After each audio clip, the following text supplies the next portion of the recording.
Thank you for listening to the Pet Peeves Podcast, hosted by me, comedian Albert Escobedo. I am a registered veterinary technician and not a doctor, so please consult your private veterinarian before taking my advice. Thank you and enjoy the episode.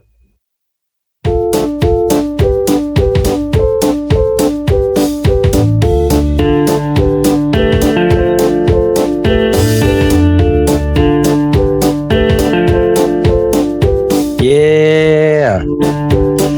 Welcome back, everybody. This is episode 3 of the Pet Peeves Podcast Q&A, where we ask our favorites, registered veterinary technician and local Los Angeles stand-up comedian Albert Escobedo. Albert, how you doing? I'm doing great, man. It's Tuesday. I'm here with you, Michael Beeghley. We're gonna making magic. We're going to talk a little bit about our pets. Animal lovers out there, this is for you. Happy Mother's Day to all the pet moms out there and human moms out there, but don't forget the pet moms. Happy Pet Mom Day. Did you know today's Mexican Mother's Day? I didn't know Mexican Mother's Day was on a Tuesday. I did not know. Actually, it's probably just May 10th, but I learned that today. So for everybody who didn't know, you learned other things on the Pet Peeves Podcast. Man, I don't know what they did in Korea on Sunday because Albert and I met in Korea. In Korea, it was Buddha's birthday last Sunday, right? And you know, Buddha's birthday is like a crazy holiday over there, right? Yeah, it's a big deal. And Mother's Day. How do you reconcile that? I don't know. What's more important? Mothers? Probably mothers. I mean, yeah, no, and in Korea, yeah, probably mothers. Yeah. Buddha, get in line. All right. Albert, let's get going with these questions. What do you say? For sure. Buddha had a mother, I think. Yeah, let's get into it. Let's answer some questions. We got 10 more questions. So we gathered these questions, guys, from Google. We look up the most popular pet and animal related questions in the Google sphere. So we're trying to answer some relevant things you guys might be searching for and using Albert's expertise. But also, don't forget to send us your questions. Please write us at petpeevespodcast@gmail.com. We'd love to hear from you and hear what kind of questions you might have about your pets, or if you're just curious about something. Yes, that's the point of all this, people. Ask us questions. We're getting the questions from Google right now. That's fine, but it's pretty, it's indirect. So send us some questions, something that you guys really want some expert advice on. You could go to your vet. You could, but that costs money. Yeah, it's a free podcast. This is free. Spotify's cheaper than real medicine. No, just joking. You saw that disclaimer at the beginning, So first question, Albert. Is it ethical to keep pets? This is a tough question. Is it ethical to keep pets? No. No. No, it's not. But we do it anyway. So but the point is, well, it's debatable, right? I mean, it depends on the situation. It depends on the pet. It depends on the person. It depends on the environment. But I would say in general, I'm kidding. It's ethical to keep pets if it's in the pet's best interest. If you know and you believe that the pet is better off, the animal's better off with you than the alternatives.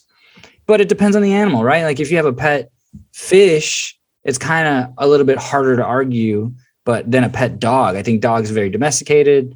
A fish, it's hard. It's really hard to say. But like a bird in a cage, because birds fly. Like a dog, you could take for walks. You could let in the backyard. A bird in a cage generally just stays in the cage. A turtle in a terrarium generally stays in the terrarium.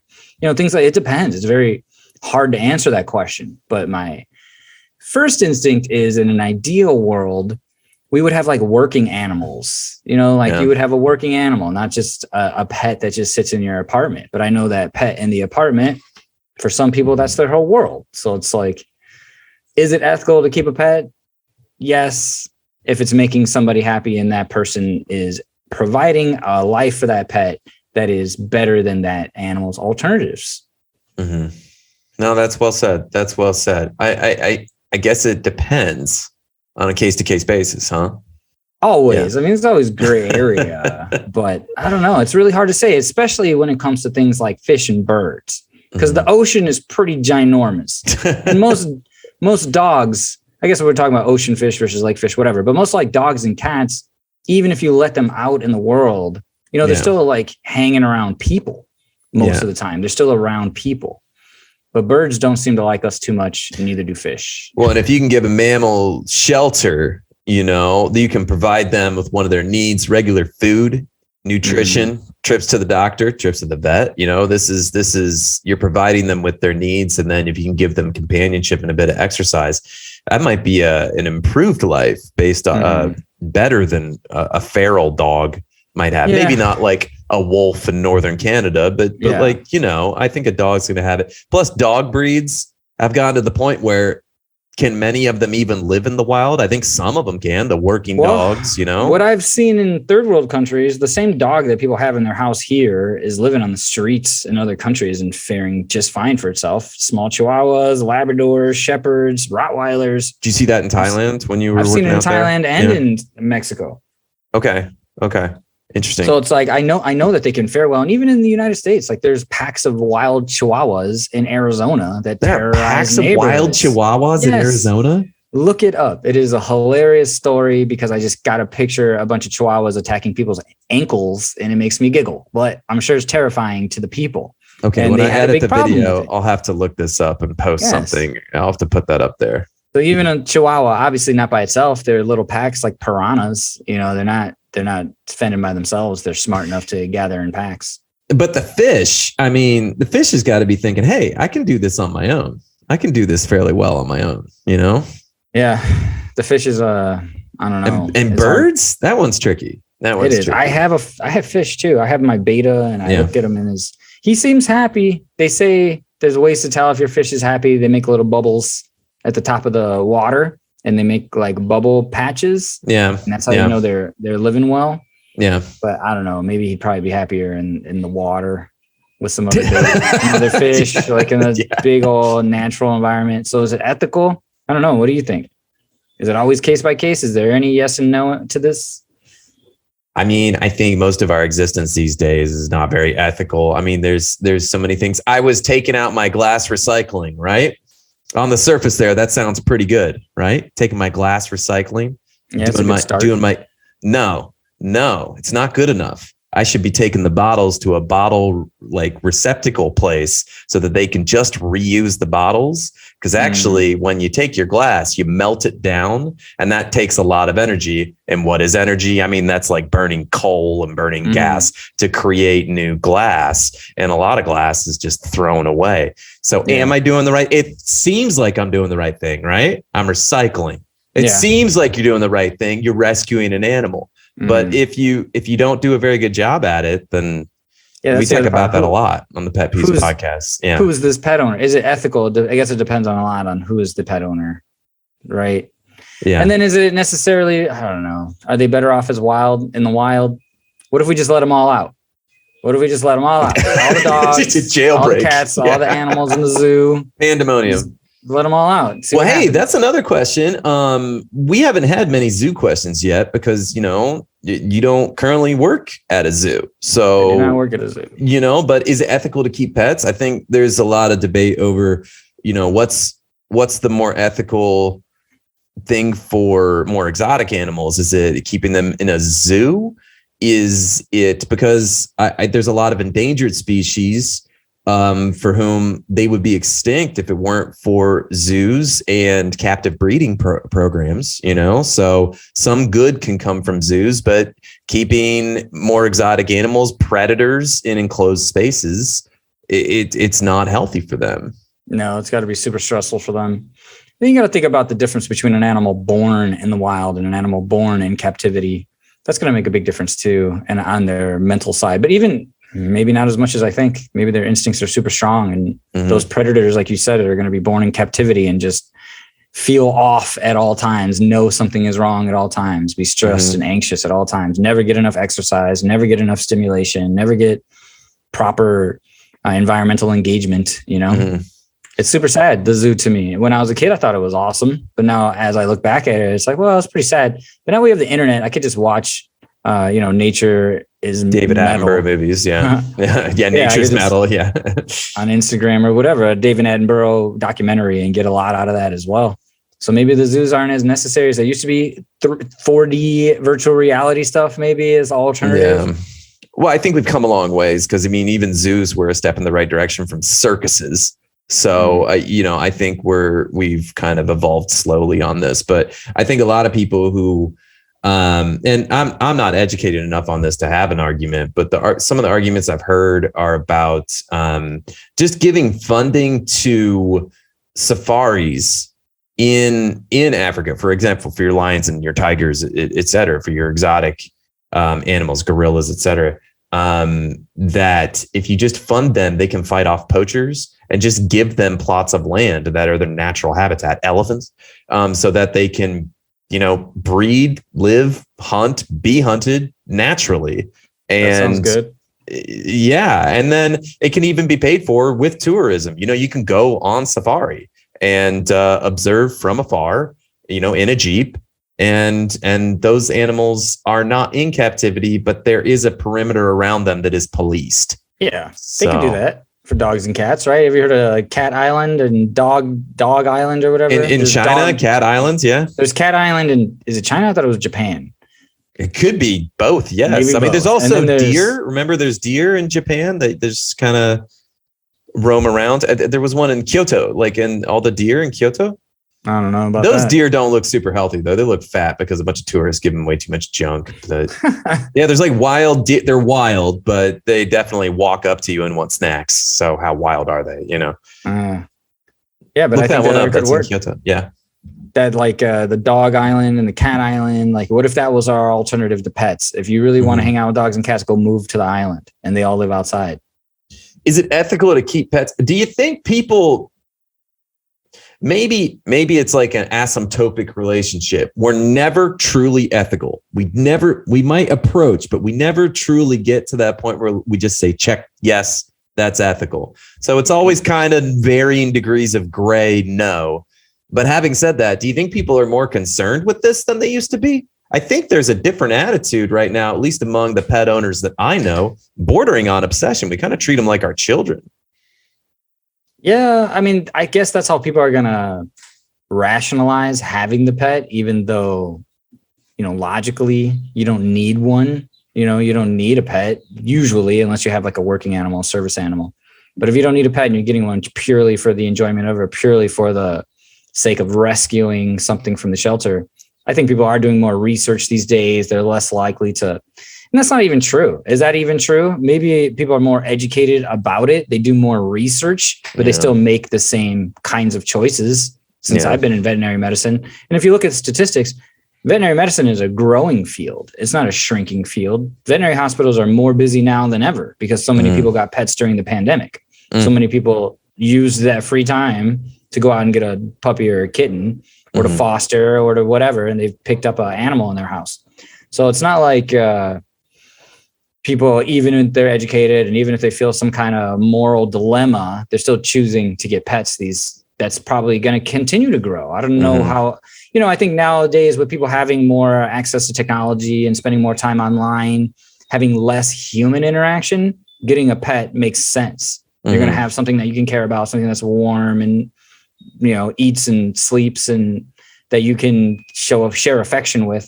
That's not, doesn't take up a whole lot of your attention and time. You don't have to remember its birthday. You don't have to buy it anything if you don't want to, so there's not a whole lot of, what would you call it? It's not equal. It's not an equal relationship like you would have with your significant other. No matter how much you love your dog, it's not equal to a human relationship that would be in your life. Yeah. So I think a lot of people are using pets that way these days. So as ethical or unethical as it may be, people rationalize. Yeah.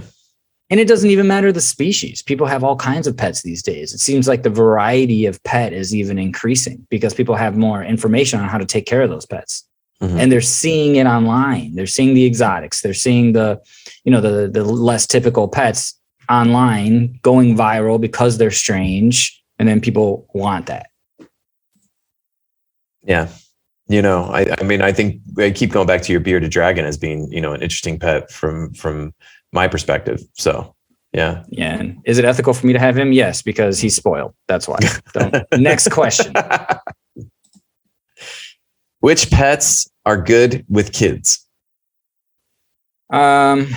Which pets are good with kids? I don't know. It depends. Are they good kids or bad kids? Most kids are terrible. Which pets are good with kids? I don't know. Ones that don't bite, but all pets, anything with teeth bites. Yeah. So it depends. What do you consider a kid? Less than 5, less than 10, less than 15? Yeah, any more these days, I'd say kind of less than 10, but also less than 26. Like it just depends, you know? Yeah, I don't know. I really think kids and pets are a tough mix. It is a tough mix. There has to be an adult involved. I don't care what the pet is, a fish, a gerbil, a hamster, a dog, a cat, a goat, a horse, a pig. It doesn't matter to me. There's got to be some adult involved because I don't think kids really understand the danger that they are in when they're around animals, that they can be hurt or hurt the animals accidentally. Animals can hurt you accidentally. You can hurt an animal accidentally. You know, people hurt their animals accidentally all the time. So what pets are good with kids? I would say pets that don't die easily. That's something that you can kind of lean on. Yeah. Something that's not going to die very easily. So anything really small, it's probably not great for a kid because they're going to accidentally kill it.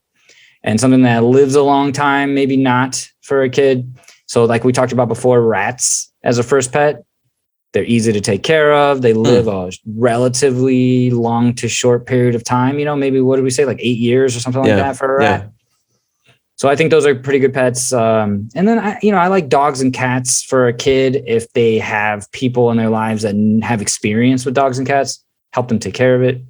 I don't know. What do you think? I think I was visiting, we talked about Ricky before, who has a ton of betta fish, and they have 2 cats and a dog and an apartment, and they do a really good job of exercising their pets. They have a really good pet life. It's kind of a jungle in their place. A lot of plants too that are healthy for pets. So it's just definitely like a jungle vibe when you visit. Cool. And he was telling me this story. I'm going to butcher his story because I'm not him, but it was about a 1.5-year-old.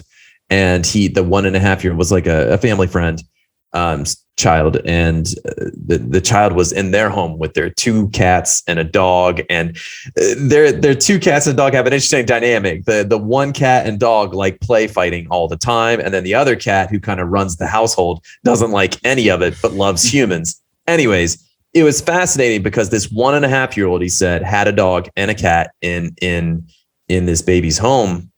And even though the baby couldn't verbally communicate with humans, even though like there wasn't that, the baby knew animals. And when when one of the cats was coming in kind of getting in his face, or the dog, the baby just kind of went, ugh, like that. Like the baby was comfortable with the animals, knew the animals, kind of knew what to do with them.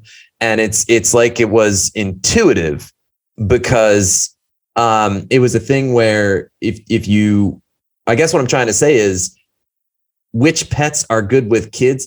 To me, the answer is take the risk, raise your baby with, a cat or a dog or both. And then when they get at a certain age, and even at 1.5, you start to see some behaviors where they're comfortable around animals. When I was a young child, we had a dog. It's interesting you talk about pets dying. Our dog got really sick pretty early on and had to be put down. And I'm sitting here in like 2nd grade learning about pet death for my first time. And that was like a really good life lesson, because then a couple of years after that, my grandmother and my grandfather died within 6 months of each other. And it's like, I know a pet's not the same, but at least I'd gone through that before. No, it's good. It's like that Louis C.K. joke. It's practice. Yeah. Yeah. Dead dog is practice for grandma. I mean, it's a sick joke, but it's sick. It's funny because it's very true. That was I've seen 100%. Using pets as a microcosm for life in general makes sense. It is a living thing, and I think plants as much. People disregard plants, but I don't. I think plants are alive, and they need food and water and care, and they need sunlight, and they need to be appreciated. And also, is it ethical to keep plants? Is a conversation. Would a tree rather be in the park than in my, plants that are in my little patio here? Would they rather be out in the park or in the jungle? Is it ethical to be a human in 2022? I think it's kind of tricky. Not. It's probably not. Yeah, man. Where did my t-shirt come from? Right, it's probably not ethical, So, right. Yeah. Whoever you're listening to this podcast probably has, child labor somewhere. Right. Probably the headphones I'm using are terrible too, So, great entertainment, Albert. We're really helping the people forget whatever they're trying to procrastinate from right now. Good job.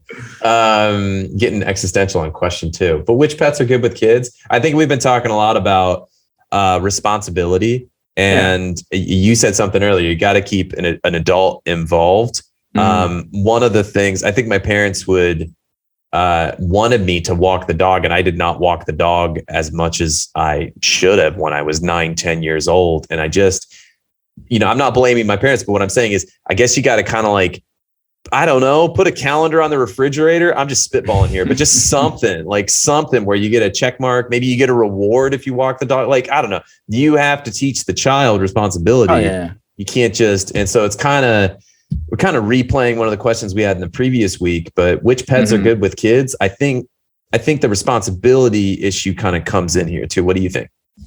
Yeah, absolutely. So I think you have to have like the adult that teaches the kid. The kid has to have some pet experience, some animal experience, and then you can have a general idea if this kid is good with a pet. There's going to be some kids that are, and some kids that aren't, and some kids that want to have pets but aren't going to be good at it, and some kids that don't want pets but would be great at it. So it's like you have to allow the kids to choose. I think we mentioned that in the other episode too, that they have to volunteer for that type of responsibility. You can't just put a living thing in a kid's hands and say, you have to take care of this. They're never going to do it right. They're never going to do a good job. That pet's going to cause you more problems than it's worth. So you have to have the adult that has experience, teach the kid as much as possible, and hope that kid's on board. If the kid is not, either it's on you as the adult to take care of the pet or look for a new home for that pet.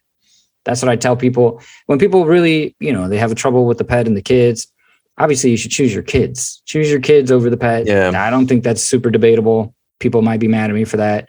Find another home for that pet. There's all these opportunities for us to post pets that need a home online. And if you put enough effort into it, you can rehome pets. We do it all the time. On the other hand, you said there's a big uptick in that during COVID where families will get a pet for a little while. And then now that COVID's over, like, oh, we don't have time. And they give the pet back. Yeah. Like in an individual case, that's understandable, but massively, like it's become kind of an issue. Yeah.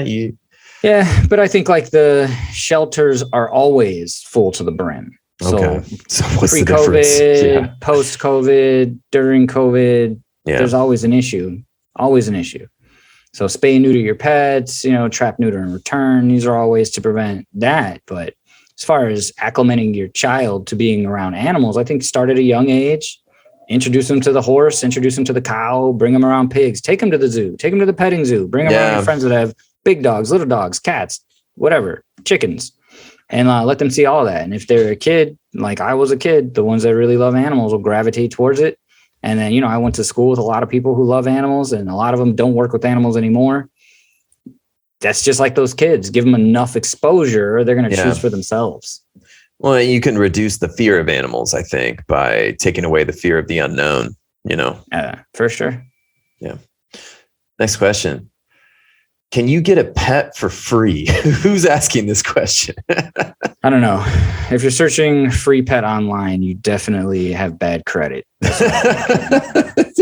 You're sub 500 if you. I just think that's a horrible thing to search for. Can you get a pet for free? That somebody's Googling that. I understand that you're looking for a way to obtain an animal that's not going to break your bank. I get that. But I don't know. Free pet just screams problems to me. Just screams problems. Like, don't get me wrong. I've got my first dog that I ever had, Chewy. I got him for free. I was, a young kid. I was in college. I was maybe 20, and all signs pointed to no, that I did not deserve that pet. I didn't have enough stability, but I got the dog for free, which is not how you should start off that kind of relationship. I think it sets you up for poor expectations because everything else revolving around that pet is not going to be free. So there was times when I was a college student that I had a hard time feeding my dog. I had a hard time finding pet sitters. I had a really hard time because I didn't have any stability. So I think free pet, somebody searching that is screaming somebody that doesn't have a whole lot of stability. But I know I could be wrong because people are getting adopted pets and shelter pets for free. I understand that. And that's fine, but there's going to be some cost involved. I've been involved in a lot of adoption, and there's costs involved. Foster, there's costs involved. Even if you're not paying for the pet, you're paying for something involved with that. So I don't know. I do not like that as a search, as like a hashtag free pet. Oh yeah. I mean, unless it's Free Willy, then that's okay. But yeah, free them from captivity. There's better. I think this is, something that you've ranted about before, in your comedy special, even was about people getting pet insurance to kind of help with these, to mitigate the costs. Like, let's maybe have you elaborate on the reality of the costs of going for regular vet checkups and just anticipating. It's kind of like you get your pet health insurance, but you have to kind of almost have a savings account aside too, to anticipate. Maybe can you just elaborate on this? Like, from your perspective as a vet tech, the cost involved with having, a dog, a cat, and maybe some of the more exotic animals too. Go ahead. I think it's simplified. It's like human insurance in the way that you buy packages based on ages. It's all age based. So like for humans, the older you are, the more expensive the insurance is. Same thing for animals. So the idea for pet insurance is that you get the insurance when you first get your pet, when it's very young and healthy, has no underlying conditions. So that's going to cost you not a lot of money. For my dog and cat, when they were both a year or less, it was like $35 a month total for 2 pets. And like you said, it only covers, it reimburses you. It only covers emergencies, number one. So it didn't cover anything routine, no vaccines, no examinations, nothing like that. It was just for emergencies, and it would just reimburse you. Whatever you pay, they will pay you back. So that was great for me. I thought that was an excellent option, but it does require me to save up some money. The other kind of options are more like packages that do include wellness visits, dewormer, vaccines, spay, neuter, but those are more wellness packages. So there's different ways to look at it. I think if you are going to the same vet for your pet's whole life, those veterinarians usually have puppy packages, adult packages, senior packages, kitten package, same thing, adult package, senior cat package. And those are worth it. But if you're traveling or you don't live in the same place for a long time, pet insurance is definitely worth it. Every time you go to the animal hospital, you're going to pay an exam fee. That exam fee is going to be $30, $40, $50. And an emergency hospital is going to be $90, $100, $110, $120 just to be looked at. And then you got to pay for whatever procedures they do. Then you have to pay for whatever diagnostics they do. Then you have to pay for whatever surgery they're going to want to do. Then you have to pay for whatever drugs they're going to want to send home. And then they're going to charge you for time, and they're going to charge you for miscellaneous things that they're just going to add. So all that adds up and adds up and adds up. So if you're taking your dog or cat to the vet regularly, twice a year as normal, you're going to spend at least $100 every time you go. And if your pet gets sick, you're probably going to spend $200 to $500, I would say, on average, if your pet gets sick.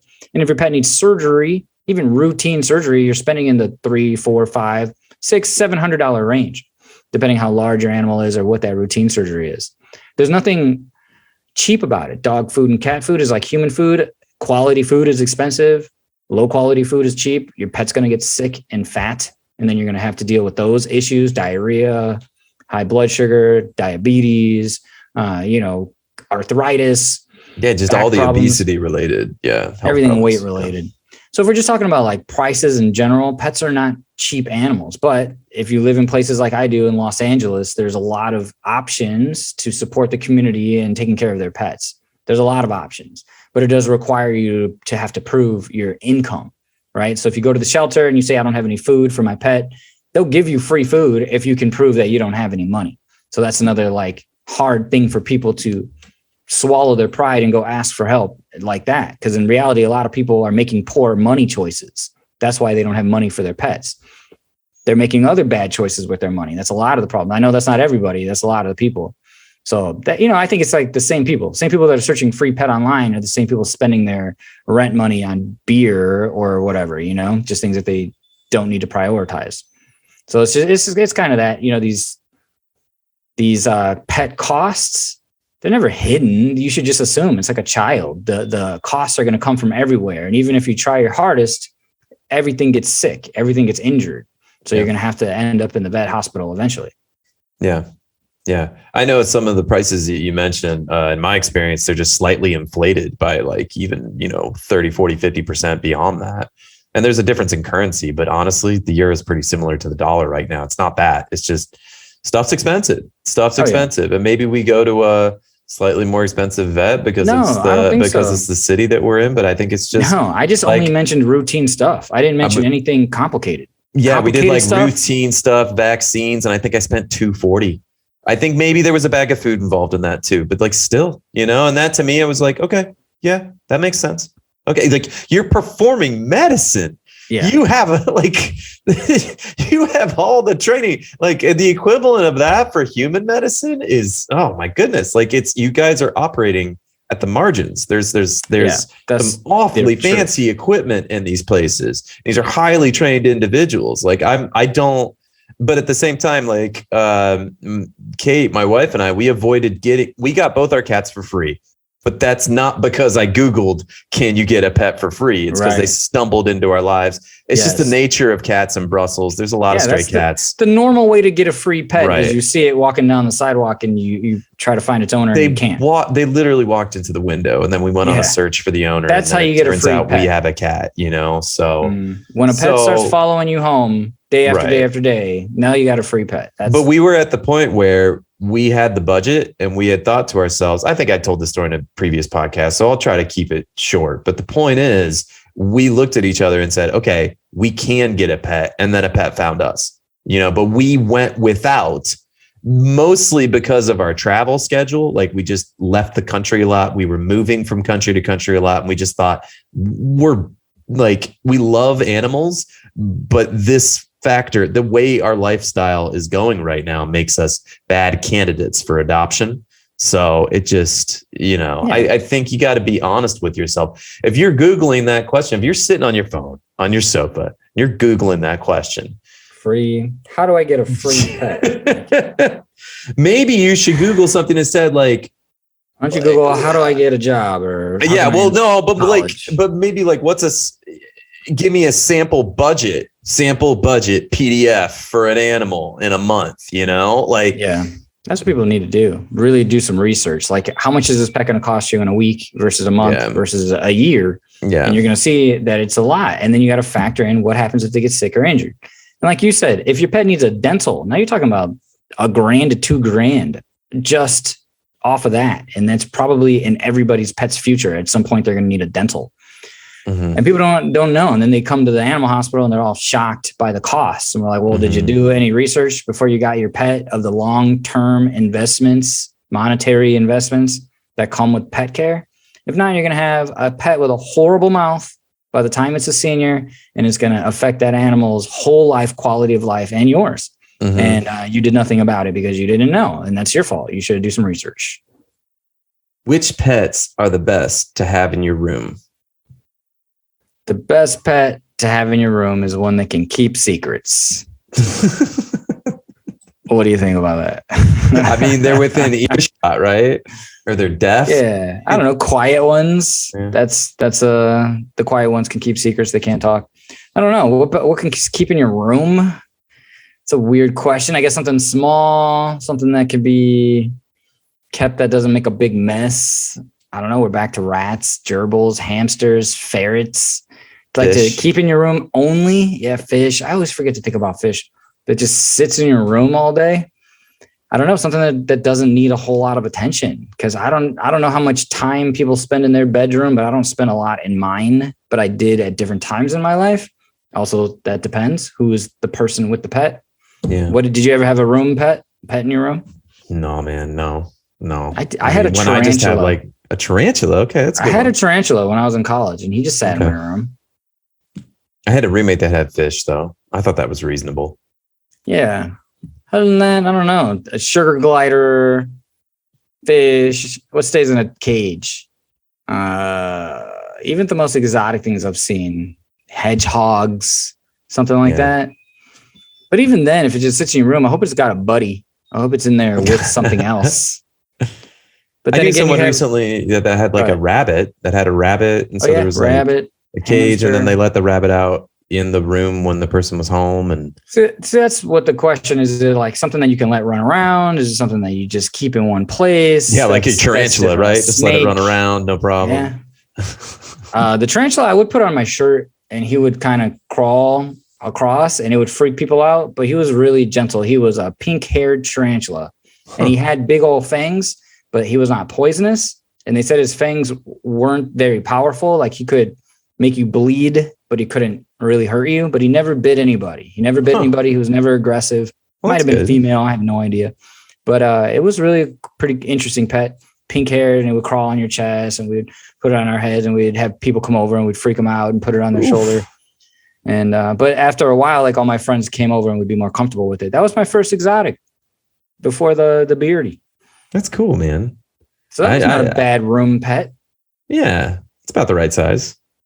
Yeah, maybe like insects. People have insects for pets. You know what's interesting that I just saw last week? I went to the pet store to buy crickets for my beardy, and the guy had baby praying mantises. Manti. I don't know how to say it. But he said that he had a female and a male that did the thing and then made babies, and then the female ate the male, bit his head off, just like in the documentaries. Yeah. And then she died right after that. No but that kidding. she had laid like 7 egg packages, and he said like 3 of them ended up hatching. Wow. And he showed me in the cup. It was a cup with all these little tiny baby praying mantises, and they were so small, tiny little praying mantises that from a distance it looked like ants. They look like little ants, but a closer inspection, they're fully developed praying mantises, but they're just microscopically small, just tiny, tiny little things, and black and amazing. Like, I'm like, man, that's a cool pet. I could have a praying mantis as a pet. I think that would be cool. Like, and he said it's the ones that look like sticks when they get bigger. They look like sticks when they like walking sticks when they get bigger. Yeah, exactly. That this species of praying mantis, even though when I saw it was black, so when they get older, they look like sticks. Huh. And I'm like, man, that's cool. That's a cool pet. And I bet you could keep that in your room as long as you keep it fed. Maybe you have a cool terrarium, like tropical style. What about an ant farm? Are ant farms ethical? I read not. Did we talk about this before? I don't think so. Oh my God. I heard This American Life podcast. You ever listen to that one? This American Life? Of course. So I was listening to This American Life podcast, and they talked about a guy who, I wish I could remember all of it, but it was something like things that changed your trajectory in life, things that you experienced as a kid that changed your trajectory in life. Yeah. It was like about a kid who, I don't know what, a family, they were interested in the ant farm, that like a group of kids, like 2 parents and a couple kids, they wanted the ant farm. They saw it on TV or something, and they wanted it. They all wanted it. They were so amped up about it. And then they got it. And then one kid by one lost interest. And then the parents just ended up taking care of it. And then the mom and dad got really interested in it, really into it. And they were really watching what was going on in it. And then they started noticing that the ants started dying one at a time. That as they got really interested and really like invested and really started seeing like this whole, dynamic of a community and colony, that the ants started dying one at a time. Like, even though they were fed and even though that they were, had everything that they needed. Yeah. And then they did research on it. And it turns out like ants without places to go and food to find and like a job to do have no purpose in life. And they have way shorter lifespans. Okay. And that's like true for us as humans too. Like, when a living thing has no purpose, it just dies. Like, that's just something that is from a depression or sadness, or I don't know what it would be from. But that ant farm, apparently, that's like the worst thing you could do to an ant.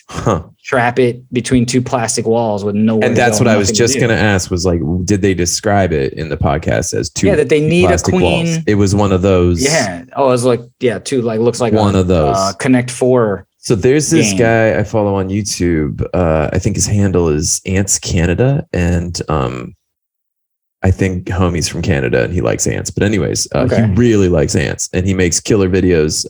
They're very like family friendly. He uses a lot of classical music. It's pretty epic. Pretty cheesy, but I love it. And he loves weaver ants so much that he moved to like, oh man, I'm going to get this wrong. I think he moved to Indonesia. Is Indonesia or the Philippines? I forget. But where these ants are native. Like, he was so interested in this stuff and his YouTube channel took off so much. He moved there, actually physically moved there. And he has these like huge terrariums. His house, his biggest room in his house is just built to have awesome ant terrariums. And how big are we talking? I mean, like crazy big fish tank sizes, you know, and the big thing that he does is, and speaking of ethics, is he tries to keep the species separate from one another, you know, because the things he's noticed is there's some invasive species from different continents coming. I think there was like a pharaoh ant and definitely fire ants, and they're just terrible. They're just wiping out ant species in different countries. Yeah. So he's trying to like and taking their land.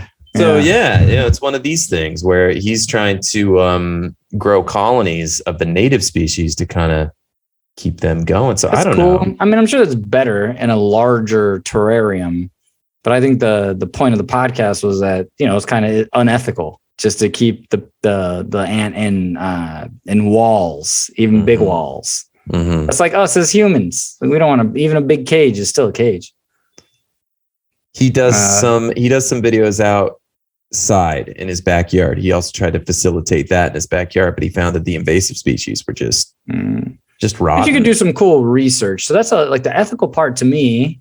Kind of you can wipe away if it's for research purposes. Like we have to learn to grow. So I think having animals in captivity for learning purposes, I can understand like just being okay with it being a little less than ethical. But scientifically, doesn't that mean that when you apply this to an animal in the wild, that things are going to change from your observations, from your conclusions? Sure. Account for that. Yeah, it's the same as psychology. If you do it in a laboratory and then you go out into the real world, like it's going to be different. Yeah. And so I was telling somebody, it's never like in the book. Yeah. Maybe sometimes, rarely. And then everybody freaks out like, oh my God, look, it looks like in the book. Which pets are the best to have in your room? A tarantula. I think that's the answer. Quiet ones. That's what I say. Which pets can you keep in a tank? I don't know. What pets can you keep in a tank? I don't know. What kind of tank? Who's Googling this? This seems pretty obvious, right? Doesn't it? Like fish, obviously. A fish tank. It's like shark tank. A shark. Who's keeping a shark? Yeah, I guess There's for all the pet sharks out there. Have you ever seen Deuce Bigelow? And the guy's got all those exotic fish. I mean, I guess a shark is a fish, so you can get a small one. Yeah. Yeah. There's sharks out there in tanks. I don't know. Does anybody have a pet octopus or I don't know. I went to the aquarium. Those are large tanks. There's whales. I saw a beluga whale show. Dolphins. That's just. What can you see in a tank? Anything at the aquarium. They're all there. I saw the seahorses. I saw the jellyfish. I saw the seals and sea lions. And what else did I see in there? Do you guys have a really good aquarium in Los Angeles, or do you go down to San Diego? Or I have not been to one over here. I heard the one in Long Beach is really nice, but I haven't been there. I've been to I went to like a Sea World type place at one of the museums over here. Yeah. But no, I haven't been to an aquarium in a really long time. I went to an aquarium in Korea. That was cool. I've been to the aquarium in Chicago a bunch of times, but not over here. I went to the one in Chicago. That's a great one. Yeah. Yeah. Oh, and I did go to one in San Diego. It's a Shea Aquarium, I think, in Chicago. Yeah. Isn't that right? Yeah, the Shea Aquarium. Shed Aquarium. Shed. I thought the D was silent. Yeah. We went to Valencia, and I am what the Spanish call a shrimp.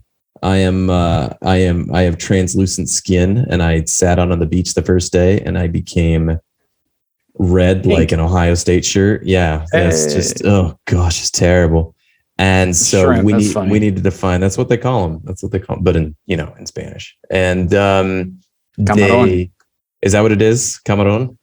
That's. I think it's a nice. It's like, hey, cute tourist. Yeah, we know. Day one, you're on the beach, right? 45 SPF, right? Good luck. Heck yeah, for sure. Didn't work. So anyways, I was suffering. So we needed to do something outside of the sunlight on day 2. And so we went to this huge aquarium. So funny. Okay. This is epic building. They actually used that aquarium for the new Bill and Ted movie because just the architecture was phenomenal. Like the outdoor architecture before you go indoors for the aquarium. Yeah, check it out. It's Valencia in Spain. Yeah, really cool aquarium. Yeah, I think you saw that, the jellyfish. That's something I remember from the everything aquarium. in there. But they had mammals like otters. They had everything. Yeah, so. That's what I like about the aquarium too. You get to see the seals, even like polar bears. They'll have in an aquarium because they swim so much. Like, yeah, man. What can you keep in a tank? And then insects, right? Small exotic pocket pets, lizards, things like that. I guess giant tanks. I would love to have some portion of our podcast one day where we do focus on like exotic pets, like not dogs, not cats, exotics. And another time we do like large farm animals, because maybe there's a lot more animals that live in tanks than I'm even aware of. I go to the pet store. What do they have? What I've already mentioned, but I bet there's more. We're just like limited. Oh, at the place that I get my crickets, he also has a Komodo dragon, a big Komodo back there in a small tank for how big it is. And then he's got other lizards, like giant lizards, iguanas too, like these big iguanas, big lizards, and they live in these tanks and they're really freaking cool. I would love to have something like that if it were friendly enough, like my Beardy, that you could take it out and let it walk around. Yeah. Nice. Yeah. I think we're already starting to, with these Q&A sessions, I think we're starting to really cover a lot more exotics than I anticipated. You know, I thought this was going to be a little bit more dog cat talk but no, I think you should go to the farm and like interview some cows and things, you know? Yep. I want to. Moo, moo, moo. Which pets have short lifespans? Last week we asked which pets have the longest lifespan, but which pets have short lifespans? I wonder who asked this question. The pets with short lifespans are the pets with the worst owners. The worse owner you are, the shorter your pet is going to live for sure. Like, this is sad but true, because there's always like a range when you look it up, right? Like, how long is the pet going to live? It's always like 4 to 8 years, because that's like, well, it depends on you, dummy. You know, most of the time when people ask me a lot of questions about their pet that has already had some sort of a crazy accident at home, you know, something that happened at home with them, is usually gross negligence. And it's never their fault. Like, I have an aunt who tried to give her rabbit a bath. And if you can't give rabbits baths, they get too cold. They get too cold. You can't give a rabbit, it's got the wrong kind of fur. And I know you can wash a rabbit, but you don't know how, then you're going to cause some problems. So it's like little things like that. A lot of cats end up in washing machines and people turn it on because they didn't know that their cat was in the washing machine. But cats, right, because the cat goes anywhere the cat goes in there. Yeah, it was open. The cat climbed in and that makes sense. Closed the lid and turned it on. That happens. So I get gross negligence as a thing. So that's usually cutting lifespan. And then, you know, you got outdoor pets that's going to shut down. If you got some kind of viruses around you and you're not protecting your pets with vaccines, they're going to have a shorter lifespan. But what pets have actual short lifespans? I'm pretty sure anything big, like the bigger dogs, have short lifespans, like large breed dogs, Great Danes, Mastiffs, Dobermans. Anything that's like over 60 pounds, 80 pounds, like those dogs have 10-year lifespans. If you have a dog that weighs more than 80 pounds, 10-year lifespan. Dogs that are 50, 60 pounds, maybe you can get to that 11, 12, 13 pound range, 13-year range, sorry. But that's even really, really old for those dogs. But if you're looking for something that lives more like a year or two, then you're talking like fish and like mice, hamsters and gerbils and mice. And I think rabbits live more like 5 years. My bearded dragon's supposed to live like 8 to 10 years. Birds live, like parrots and all them live a long time. But regular, like little birds, not parakeets, but sparrows or whatever. I don't know a lot about birds. They live a pretty short time, I think. Have you had any pets that lived a short time?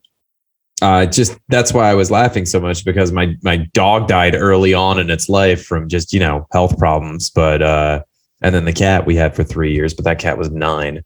So I was laughing because you were roasting me for my gross negligence. No, what did you do wrong? You didn't do anything wrong. No, but exactly. That's what you said. You said Yeah. the pet owners say that. I didn't do anything wrong. So No, but you really didn't. I'm talking about people who accidentally turned on the washing machine. Like even that, did they really do something wrong? I don't know. I almost shut the dresser drawer on my cat's head the other day. My cat goes up into the back of the dresser. yeah, And I was trying to shut it. And it wouldn't. And I thought there was like some clothes or something in the way, but it was my cat.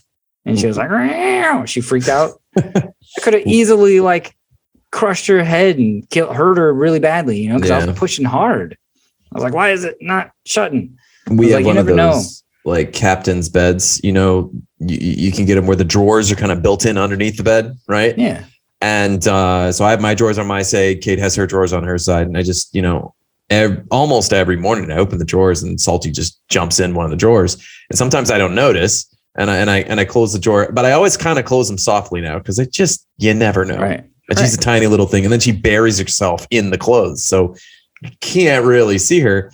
And then suddenly you do hear a meow. And so you just kind of like, oh, my bad, Salty. And you just open it up. Right. Same thing with the coat closet. She loves to just, She's a very modern cat. She's hanging out in the closet. You know, we told you, come on out, tell your truth. You know, I was talking to my boss about that. My boss said that she lost a whole day off because she had accidentally locked her cat in the closet when she went to work. So the cat was in the closet all day. And the cat ripped up the closet, made a huge mess in there, went to the bathroom in the closet. And she said she just felt bad for the kitty. And then she said, as she's cleaning the closet, the cat went back in there. Like as a terror, like the scene in there looked like the cat had a traumatic, worst time of its life and then went right back in. And it's like just my cat too with the dresser drawer. I crushed her head. And then the next like 10 minutes later, she's trying to go back up in there again. They don't learn. So it's not always the person's fault. It's not always gross negligence. But short lifespans, I don't know. You want to pet with a short lifespan, get a fish, I guess. What else is out there that's short? Most things live at least like a year. What's short? A year is a long time. Maybe people are Googling this so that they can avoid it though. Like, I don't know. Or maybe people do want it because they want the low commitment. I don't really know. Yeah. I don't know why people. Because even what we just said, like a 10-year commitment to a dog, that's not that short. So what's a short lifespan to you? Decade in your life, man. Yeah. That's a huge commitment. Right. Where was I 10 years ago? Yeah. 10 years. Like that's the length of my relationship, you know? So, and I'm married now. So, 10 years is a big deal. Right. Yeah. We've had big dogs growing up and what lives a mosquito? A mosquito lives like a day or something. There you go. Get a mosquito. That's your next pet. Yeah. We adopted a bee once and wanted to bring it back to health. What was his name? Buzzworth. I think it was Buzzworth. Barnaby Buzzworth. That's what it. Yeah, Barnaby Buzzworth. Name. That was Kate. She named him Barnaby Buzzworth, and we adopted Barnaby Buzzworth, and we tried to nurse him back to health. I don't actually know if it was a he. And he lasted about 24 hours, and then Barnaby, he just disappeared. So I don't know if he moved. That was the goal, right? Was just nurse him back to health so he could fly away. So we gave him some sugar water, Maybe he flew away. Maybe his spirit flew away. This one's for you, Barnaby Buzzworth, Double B. He went too young. What types of disabilities can pets live with? What types of abilities can pets live with? I mean, I think a lot of pets live with one eye. A lot of pets live with 3 legs. A lot of pets live with owners who want to treat them like babies. That's a disability. You should treat your pet like a pet. You should treat your dog like a dog, your cat like a cat. Disabilities, I mean, to me, now that I work in this rescue foster world, I'm learning a lot about what makes pets more adoptable or less adoptable, more interesting, likely to be viewed online, which ones are going to be more likely to go viral. It's like Tinder for pets. It is like that, except for the opposite. It seems like the worst they look in the picture, the more views they get, the more heartstrings we could pull on. It's like pity adoption. Okay. Yeah, absolutely. There's a lot of pity going on. We're leaning into it. I mean, that's our you need to do like Derek Zoolander with the trash fashion. Yeah. Yeah. Just throw dirt on them and then they'll get adopted. But yeah, the cats with one eyes, the dogs with one eyes or no eyes, blind animals do very well. Their senses are off the chain. You can, there's a lot of blind pets online that go viral a lot, because it's just inspiring, I guess, for your pet that has 2 eyes that can't catch a Frisbee You know, you want to make your pet my feel pet bad. sucks and it has 2 eyes. Let's try Daredevil. Let's see how that goes. Yeah, show your pet the blind dog's ability to do stuff, and your dog just lays around on the couch all day. Make him feel bad. Have you ever had a pet with a disability? Or I haven't. I mean, no, but I have all these pets at work right now that have a ton of disabilities. Yeah. A lot of it is litter box issues for the cats that I work with that are incontinent, either from the rectum or from the urethra. Okay. That they have some incontinence that makes it hard for them to find a home because people can't keep up with the cleaning. Mm-hmm. Or pets that are behaviorally disabled, less friendly than they would like to be. Would you call behavior issues a disability? I would, anxiety or stress related behavior issues. Or just, not enough socialization with humans is a disability too. They're unable to feel comfortable. They're unable to let their guard down. They're just stressed. Other disabilities from injury or illness, they could live with, pets are like us. Animals are like us. They're pretty durable. They're pretty resilient. They can make it through a lot. And they probably fare better than we do. They don't complain. That's for sure. They're not, not getting addicted to opiates. It's all right. You've mentioned a lot of like the result of severe impact injuries and the pet being resilient to that. But what about things like genetic disorders, like Down syndrome? Do pets have genetic disorders as well? Yeah, absolutely. I see genetic disabilities, but not that often. I would say those are less likely to make it to the adult phase of their life for a lot of reasons. And also they're, probably not to the extent that humans are, I guess, but you do see genetic disabilities come in the form of cancers, in the form of, I do see animals with like what I would say cognitive deficits that are something's definitely wrong with them, but there's no way to categorize it. There's no national exam to give them to tell you where they lie on the spectrum. Do you know? It's just like this dog's a little off. And sometimes we call them runty, or we call them, goofy, or whatever you want to call them chocolate labs, whatever you want to call them, but they're out there, that they have some deficits in their ability to learn things. But I don't really see it that often. And I think a lot of those animals still get a lot of love and attention. And they still get a lot of affection and, probably less than humans, maybe less, like it happens less often than humans, maybe. Mm-hmm. But I'm not really seeing it that much. I'm really not. I'm not seeing a whole lot of animals that I would say, oh, this one has Down syndrome, the equivalent of. Mm-hmm. Mm-hmm. Do you think? But I definitely have seen, like, especially purebreds or popular purebreds that have weird genetic problems. Yeah, I do see that when they're overly inbred. Yeah, you see a lot of cancers. See a lot of cancer. I'd say that's more of a disability you're going to get from genetic mutations. Huh. Which types of pets don't get dander? I think this is an important question. My father-in-law is very allergic to pets in a family who loves animals. So, I think he's always wanted to, he likes animals. He likes being in the room with family members' animals. He likes our cat. My wife's aunt has a dog. Shout out to Rusty. Very good dog. My father-in-law likes being in the room with these dogs, but his eyes start welling up and and I think the pet dander must be what he's allergic to. So I think I get why people Google this. Of all our bad questions that we see, like, who's Googling this? What's wrong with you? Actually, this one, and I used to be allergic to cats, and now I'm a happy cat owner and I can bury my face in my cat. It's no big deal. I got over my allergy. Not everybody has that experience when they try to get over their allergies, So which types of pets don't get dander, Albert? Well, allergies are weird, right? But the answer to the question, there are like the curly haired dogs are particularly the ones that are hypoallergenic, the Bichons, the poodle mixes, these like really tight curled pets that have really delicate skin, though. They have really sensitive white fur and light skin. So those are the ones that are producing less dander. I don't think it's no dander. It's possibly no dander, but I think it's just low dander and hypoallergenic breeds, they call them. But Papa Benadryl, Papa, what's the other one? The popular one starts with a C. Claritin. Claritin, that's the one. Claritin Clear. And then I think you'll be all right. Most people, I think, develop a resistance to the allergies. And a lot of the allergies are just because it's something new to your immune system. Your immune system's attacking it like it's something new. But if you get exposed to it over and over again, you're just like a vaccine, you're going to become acclimated.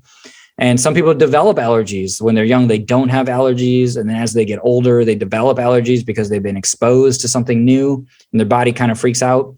And for some people, they get over it. For some people, they could take a Benadryl or a Claritin. And some people need allergy injections. Like we have a friend, my wife and I, Diana, her friend is a dog fosterer, like always fostering dogs, one after the other. It's a revolving door. And she's highly allergic. And she has to get allergy injections once a month. Or she can't breathe, she can't see, and it's really intense for her. But she loves these animals so much, she loves the ability to help them so much that she goes through it. And I work with a lot of people that are allergic to cats. I work at this all cat place, and they just take their Benadryl, or they just blow their nose a lot, or they have the sniffles, and they just deal. So I don't know which pets don't get dander. I know those kinds of dogs. Cats, what kind of cat breeds?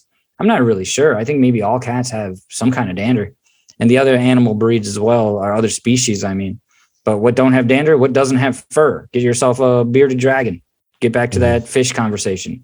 Get yourself a non-furry pet. Then there'll probably be less dander. Bearded dragon one's really interesting when you talk about your bearded dragon. If you guys check out Q&A episode number 2, we talked about pets who cuddle, and you mentioned how affectionate your bearded dragon can be and how the bearded dragon can just can play and run around and jump up on you and all this stuff. Like if you're that allergic, maybe that's an option, That's a pretty good option for you. Until I knew about you having a bearded dragon, that wouldn't have occurred to me.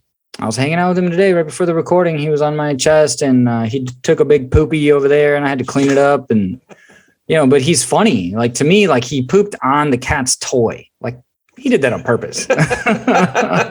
He could have pooped so many places and climbed up. He loves the cat. Him and the cat are best friends. Yeah. So I think he I don't know, man. He wanted the cat to know that he's around, and she has to smell his shit now, his poop.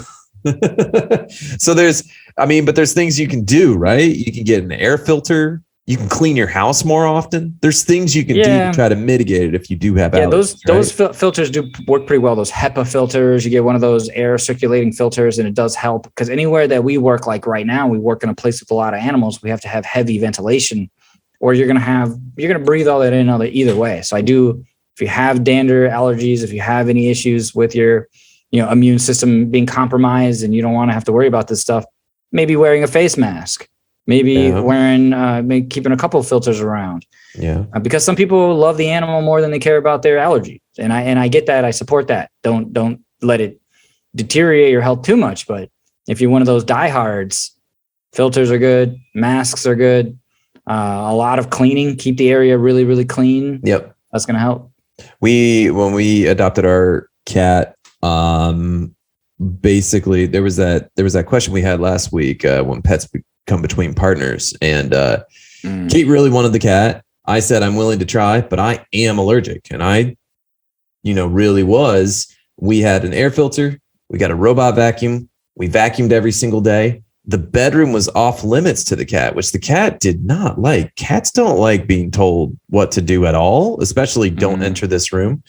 But then over the course of 3 months, my allergies started dying down. We let the cat into the bedroom. I still was really religious about washing my hands for a good 6 months, never touched my eyes for a good 9 months. And now it's over. So if you yourself, if you're lucky enough to get over your allergy, you mentioned some people who just aren't. I think there's some things you can do to really help. And now maybe we should vacuum every day, but we definitely don't. And I'm fine, So yeah. No, I mean, I don't have any allergies now, but when I was a kid, I was highly allergic to animals. I would break out in hives, highly allergic, but I was an animal freak. Like my mom would tell me, don't touch the animals. And I'd be like, okay. And as soon as she wasn't looking, I'd go touch the animals, and then I'd be all full of bumps, and she'd be like, you touched the animals, didn't you? And I'd be like, animals. And she's like, yes, you did. And that happened every single time I touched animals when I was a little kid. I would end up in the emergency room because I would blow up really bad. Like you need an EpiPen and stuff. My goodness. Yeah, a couple of times I ended up in the emergency room. A lot of times I ended up with the bumps and they just itched. But sometimes it would. That's amazing. You ended up being an animal professional. That's really, man. To me, it was worth it. It was worth it. And, I think it helped me get over the allergy. Obviously, do you think you build up your immunity over time? Yeah. But it's also really normal. It happens to a lot of kids, whether they're exposing themselves to animals over and over again or not. They get over the allergy. Yeah. And I have really sensitive skin. Like even right now, I have really sensitive skin. If I touch something that's caustic is the word I'm looking for. Yeah. I'll break out. I break out easily. Are there tests you can do? I mean, I've heard of these, right? Where you can go like the pinprick, like allergy tests and stuff like that. Yeah, for sure. You could do that. I don't know, man. I think those kinds of allergy testing is if you really have an issue that you can't figure out the solution to. But a lot of it is what you're eating and exposing yourself to. So with the allergy testing is kind of going to eliminate what could potentially be your allergens. Yeah. But most of the time you got to figure it out by process of elimination. Yeah. I never got one of those tests. Yeah. I just was like, I'm around a cat. I'm allergic to cats. It's a pretty easy conclusion. Well, yeah. That works too. Yeah.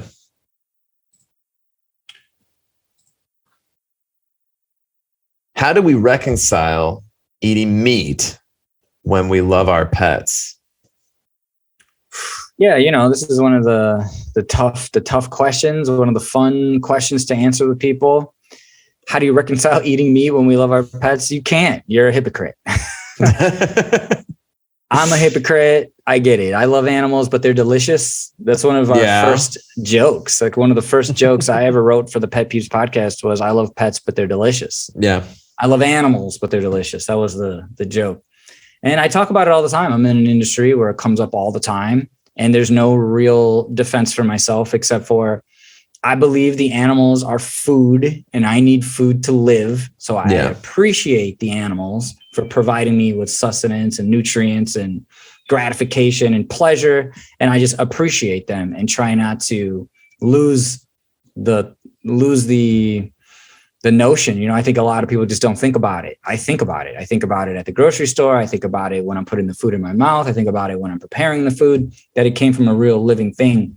And that I should be grateful. Yeah. And that's how I rationalize. And I don't know how other people do, but I do try my best to not eat meat if I can avoid it. And if I have other choices, I'm open to that. And I do try to eat vegetarian or vegan regularly to take a break from meat, because I don't think that I have to eat meat every meal. I think that's preposterous. Oh, I agree with that completely. So when we first met, I was a vegetarian, and I was a vegetarian for almost 12 years. So I was a vegetarian for a long time. I still always ate eggs because I guess I didn't feel so bad about that one, but I'm not a vegetarian anymore because I guess I just became older, more cynical, and I was more willing to live in that hypocrisy, and like you said, meat tastes good, and I missed the taste of it. I really did, Pretty good. I try not to eat a preposterous amount of meat, but I eat meat 5 days a week, 6 days a week. Yeah, for sure. Like one meal a day. And then I eat a lot of fruit. I eat a ton of vegetables. And for me, meat, I try not to make meat the feature of a meal. It's just a small portion. And what's the feature of the meal? It's like the vegetables, the rice, the whatever, So I think that helps with my appreciation. Like your meat shouldn't fill up the whole plate, right? It should just be like a corner, a portion. Yeah. Right. I think that's already more reasonable, is reducing your portion sizes. Yes. Yeah. I think that factory farming is a big problem. I don't know how that became a part of life, factory farming. I don't know how to get out of it or get away from it. But I do think it's horrible condition for animals to live in. I am horrified, disgusted when I see it, and the times that I've seen it with my own eyes and when I see in the internet or whatever on video. But at the same time, I don't have a solution. If everybody had their own animals, or if everything was locally sourced and everything was homegrown or whatever, that would be a real solution. Right now, I think it's about management. It's about being conservative and everything in moderation. You don't need to eat a whole lot of any animal. And I think that there was all this kind of propaganda that like chicken was a better option than pork, was a better option than beef, is a better option than this, better option than that. I don't think any of that is true. Like it's all meat and you're going to get a certain amount of protein, a certain amount of nutrients, and you can't just rely on that. You have to eat other food. You have to get other vitamins. You have to take vitamins, or you got to eat fruit or vegetables. You have to get in that nutrient some other way. It can't all be meat. And I know there's people on the carnivore diet that they just eat meat, but they also take vitamins from what I understand. And they eat vegetables. Vegetables and meat. So I think that's always got to be supplemented, but you can't be like, oh, I eat chicken, so I don't eat meat. Like it's chicken is meat, pork is meat, beef is meat, fish is, that's the other one, the pescatarian diet. How do you feel about that? Well, I mean, so here's the thing. In Europe, they actually just had a real big landmark resolution passed in the European Commission, and Europe is going to slowly transition to cage-free everything. So, but the problem is the devil's in the details, right? I think it's by 2027, everything in the entire European continent is going to be cage-free. But the devil's in the details in that you could have a plot of land that has a fence, but not a cage that's actually quite small, And so the animal welfare is not necessarily improved. So it's all about who are the regulatory bodies that are observing this, right? So it is a step in the right direction, but now is not the moment to be, anything less than vigilant. There's a company that I did production for called Euro Group for Animals.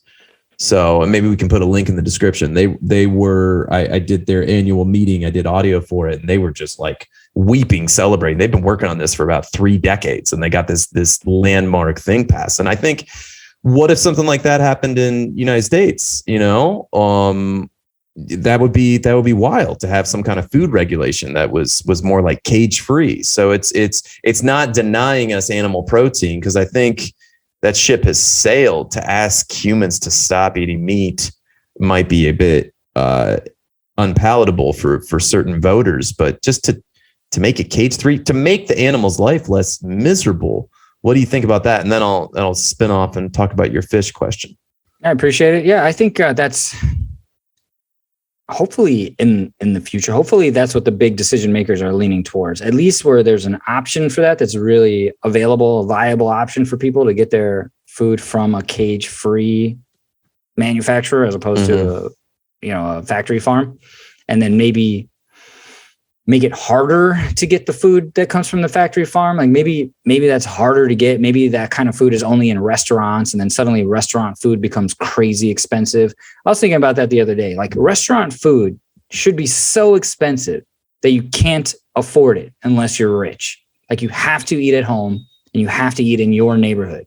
That gas, like if gas prices keep going up, this is where my thought came from. If gas prices keep going up, everywhere you go, prices are going to keep going up, because we went to like Costco and prices are up. So it's like gas goes up, everything else goes up. Like, fine, let it go up all the way. Let it go up to $1 billion if you want to go have a steak at a restaurant. Stay home.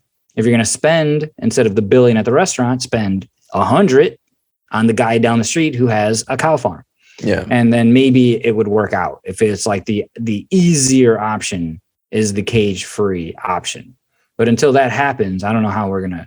Well, there's a lot fewer McDonald's guys down the street that have a farm, there's, I mean, I don't have the stats in front of me, but I've read quite a few articles on the death of the family farm, and that just statistically, there are family farms. They do exist. I'm not trying to say that, but like it's these huge companies that have taken over mega farms. Yes, because huge companies want to be rich. Hopefully the guy down the street with the cow farm doesn't want to have a Lamborghini boat. But it's these huge companies that drive the prices down, but then the quality goes down. The quality of life for the animal is a distant last thought. Yeah, but that's what they should change. It should be like a pig is worth $1 billion. Right. You know what I mean? It's like a life.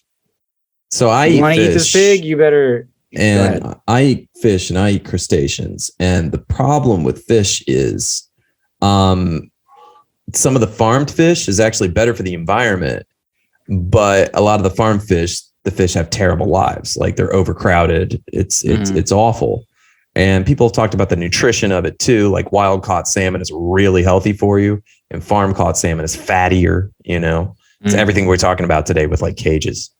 But the problem with wild caught fish are a lot of countries still, it's still legal to use like electrocution, wide nets, and then you get what's called bycatch. Have you heard of bycatch? You catch things that you're not trying to catch. You catch things you're not trying to catch, and it's just thrown away. Just turns into rubbish. You know, it's like just like a life is just thrown away. Like, what do you think that does for biodiversity? You know what I mean? So like overfishing it. And like, again, I live my hypocrisy. I eat fish.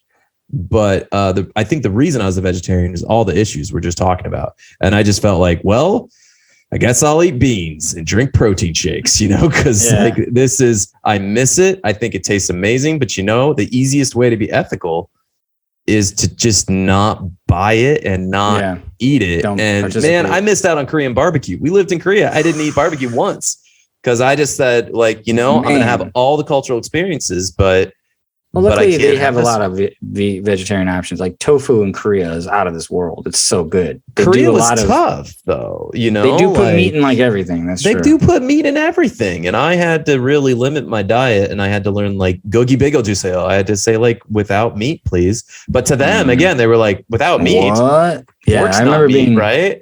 I was in Korea with people trying to eat vegetarian. And it was really difficult. Like, but I still ate kimchi because I was like, I'm not going to move to Korea and not eat kimchi. So that's the hypocrisy. That's the line that I draw. And they were like vegans in Korea, and they only get homemade vegan kimchi. And I'm like, that's good on you, man. That's hardcore. Here's the thing about the vegans, man. They're right. But I don't have that much food discipline. I just live my life. I operate my life here more of a normie life, you know. I go to the bakery and they make stuff with butter, and I just choose not to. But that doesn't make vegans wrong. They're still correct. They're just disciplined, you know. So it's tough. How do we reconcile eating meat when we love our pets? I think I just embrace my hypocrisy. And just try to know that everybody's different. That every culture is different, every person's perspective is different, and what you might feel bad about, other people wouldn't think you're doing anything wrong, and the opposite exists as well. So just don't be too bent out of shape about it. Hopefully you try to be a good person as much as you can and eat what's available to you. You're a human being. You have to eat. If people are providing you with food, eat it. Yeah, and I think it's also the food you can afford. I think it's getting a balanced diet with enough protein in it, with enough nutrients in it. There's vitamin B that you can get from animal sources that otherwise you have to take a pill. You know, it's there's also the fact that not all land can be turned into making crops, making vegetables, making rice. Like some land is arid and it's good for animal grazing, and it's not good for vegetables. Man, it's a tough subject. It's a tough question. Yeah. And I love the question, and hopefully people want to keep talking about it.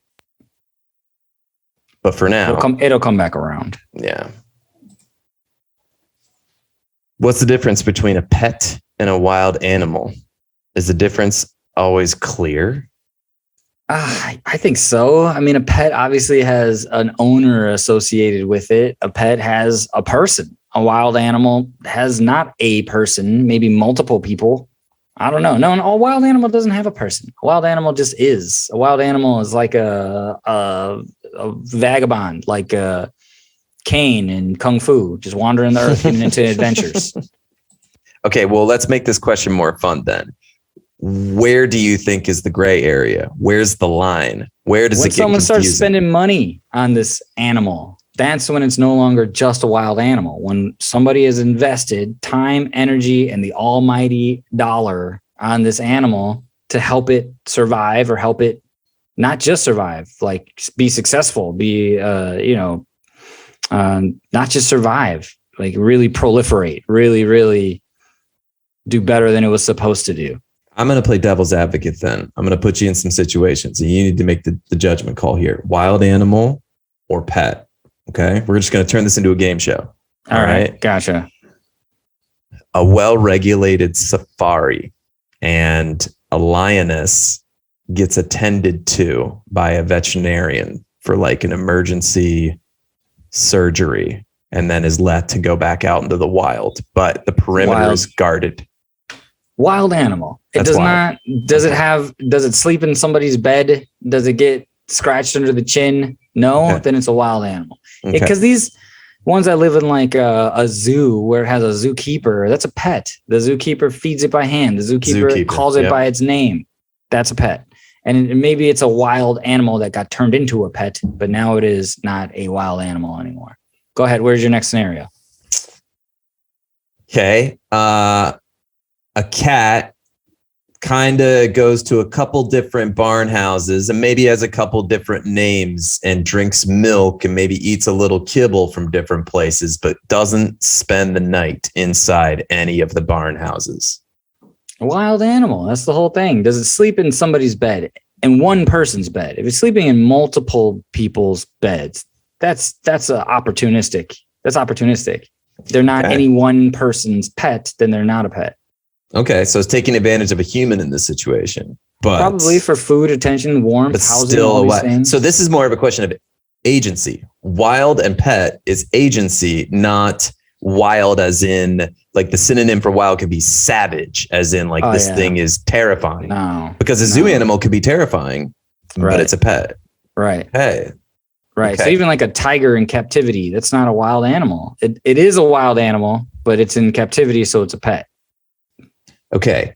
Crow comes to the same window every day and brings gifts and has a bit of banter, has a bit of a, the vibe that a crow can get with a human being. I mean, I don't know. It's weird. It's like a pet. I mean, does it live outside though? Then it's a wild animal, because the equivalent is like a pigeon in a coop. You can leave the coop open and the pigeon will leave and come back. That's a pet because it lives there with you. But it that chooses crow, to come back. Does it leave for days at a time, live somewhere else for a while, and then come back and just leave gifts? Or does it sleep outside the window?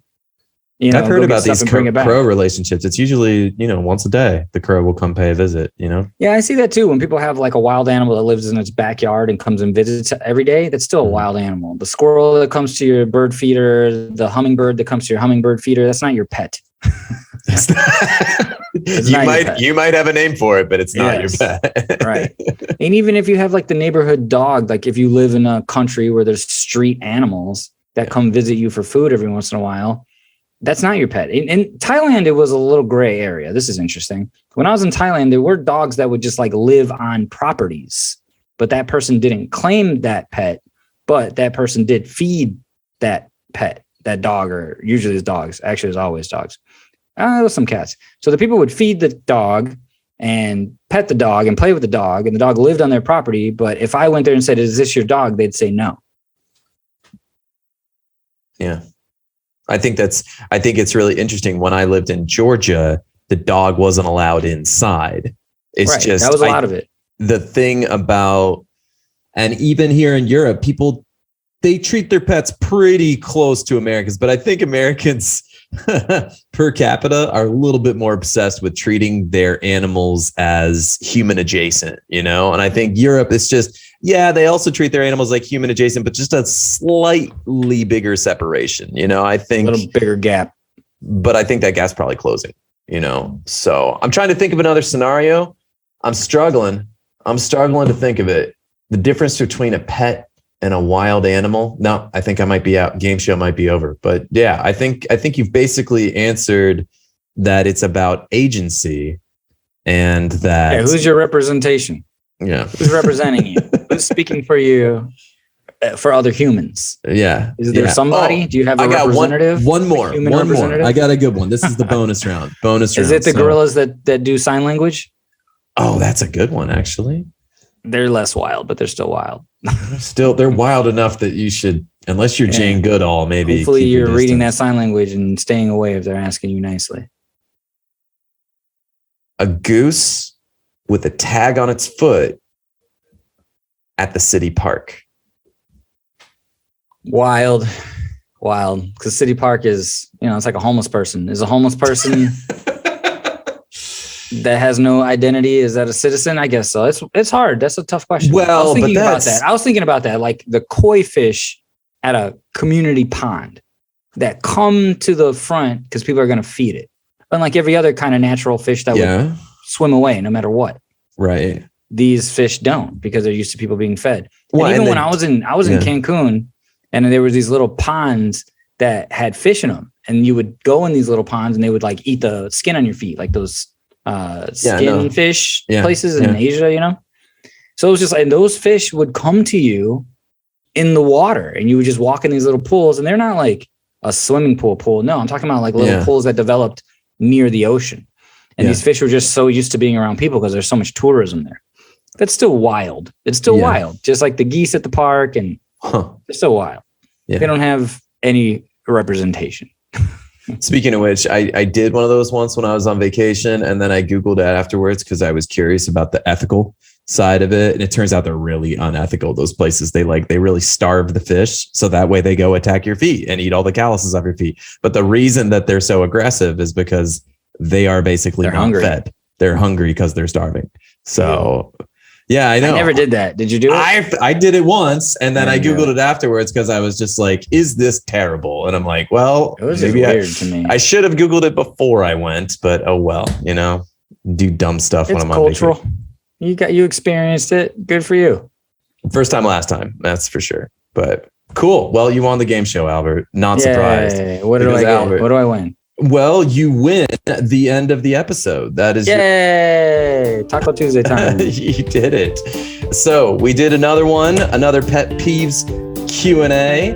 And thank you, Albert, for answering all the internet's questions. You're welcome.